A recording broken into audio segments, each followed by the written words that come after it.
text, and I will show a passage where it says, "Slaves, obey your masters." So then they believe that the grand architect of the universe has willed it such that they become enslaved. And what ends up happening is that people willingly co-opt themselves into slavery. Also, if it's the case that the actual slave master, right, in this particular instance, is a friendly slave master, is not beating the slaves, is not abusing the slaves, is relatively charitable to the slaves, well, they'll think, oh, well, you know, times are good. Let's not make a fuss because, you know, it could be like the other slave master, right? So what ends up happening is the population becomes pacified, becomes docile, because they have been given, if you will, through the system of ideology, false consciousness, right? So the point is that institutions influence and shape our thoughts, and I should put on here as well, not only our thoughts, they influence and shape our thoughts with the specific intent of controlling our behavior. The behavior that they want to control is they want to make sure that the system of delusion decreases the likelihood of revolution. Okay? The whole point of the system of delusion is to decrease the likelihood of revolution or revolt.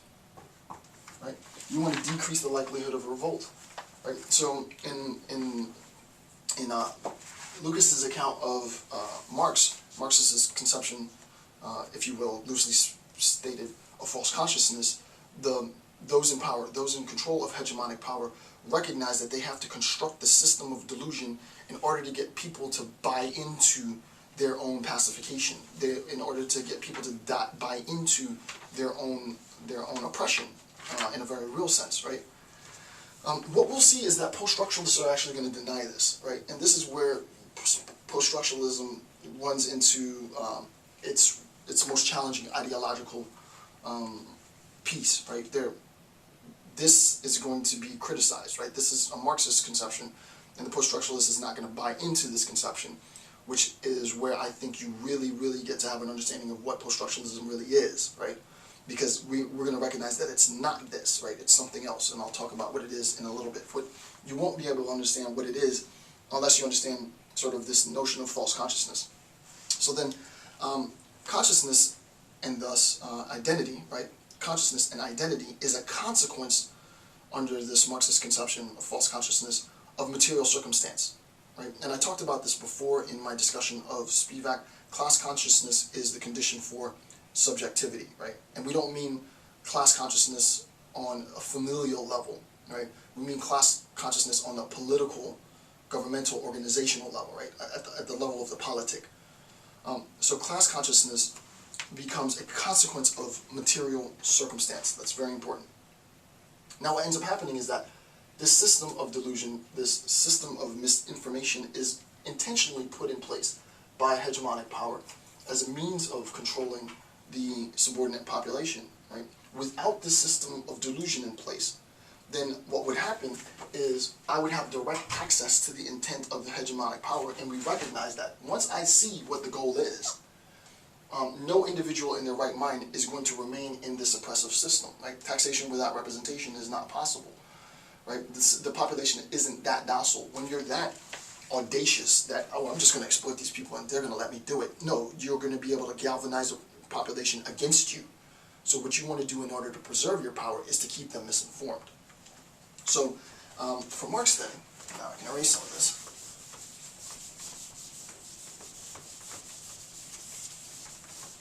For Marx then, ideology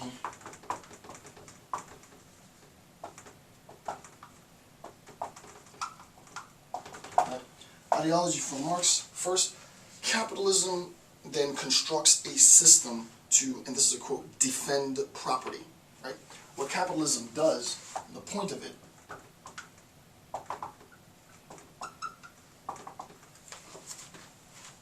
I'll put it like this, I'll reword it. Capitalism must, I like that word better, right?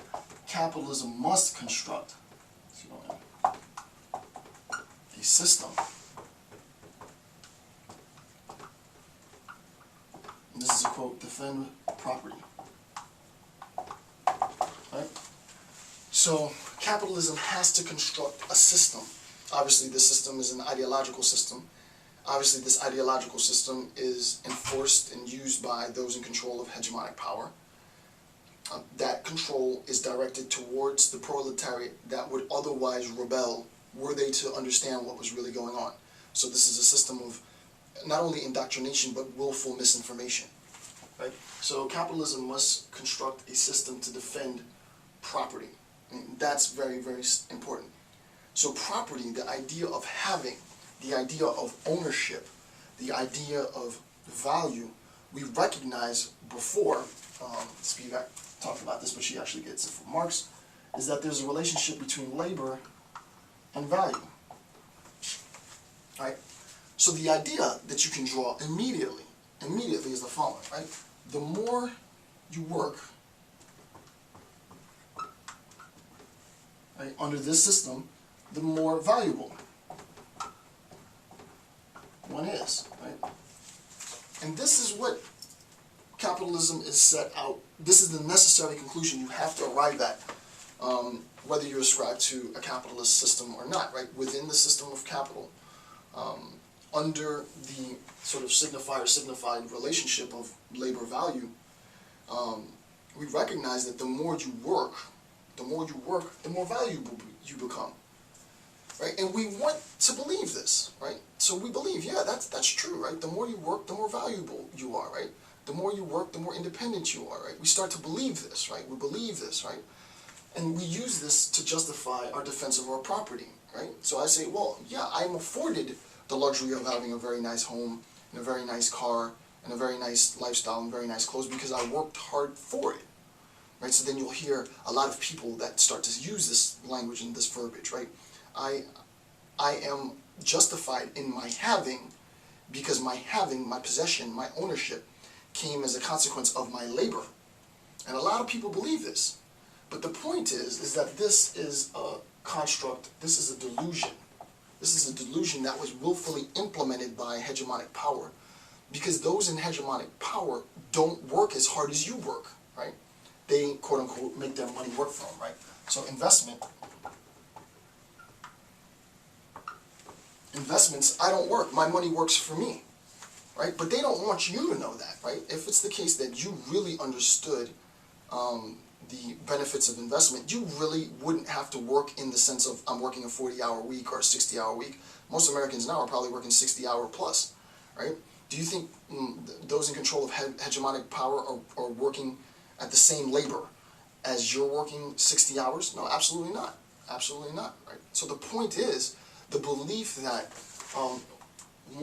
an increase in one's work, an increase in one's productivity leads to an increase in value, right? The more work, the more time I spend on the clock, the more valuable I am, is part of this system of delusion. They want you to believe that because then they exchanged your labor and made them more money, right? They use, the more you work, the more money you make them. So obviously they want you to believe that, right? So capitalism constructs the system to defend property. Everything within the system is there to defend ownership, right? The whole point of the system is the defense of ownership. The next bullet point is a recognition that hegemonized power constructs capital as inevitable. This is important. This is a really important point, right? Hegemonized power constructs capital as inevitable and supports its construction as the natural progression of nature.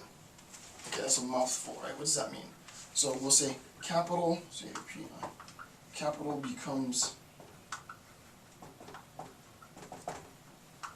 just so that there's no confusion, we're still under Marx, right? We're still in a Marxist account, right? So capital becomes inevitable, right? And a force of nature. It becomes the natural progression of the species, right? He talks about the transition from a tribal system to aristocratic system to a feudal system to a capital system and so on, right? So the system of capital becomes, they want you to believe that the system of capital becomes the natural progress of the evolution of our relationship with other beings in the world, right? That our relationship is always already governed by this labor-value relationship and that in itself requires a